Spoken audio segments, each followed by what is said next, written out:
Praise the lord. August 11వ తేదీ 2025. ఈ రోజు దేవుని వాగ్దానము.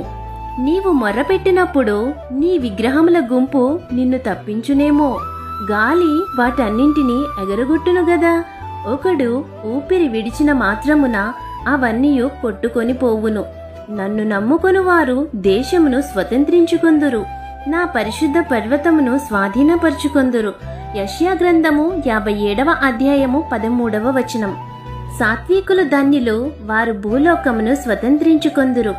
యెహోవాయందు నమ్మికయుంచుము, మేలు చేయుచు దేశమందు నివసించి సత్యముననుసరించువారు ధన్యులు. కీడు చేయువారు నిర్మూలమగుదురు. యెహోవా కొరకు ఎదురుచూచువారు దేశమును స్వతంత్రించుకుంటారు. కాబట్టి నీతిని అనుసరించువారిగా మీరుండాలని ఆశిస్తూ ఈ వాగ్దానం మీ జీవితంలో నెరవేరాలని కోరుకుంటూ దేవుని సువార్త పరిచర్యలో మీ సహోదరి. ఆమేన్. God bless you.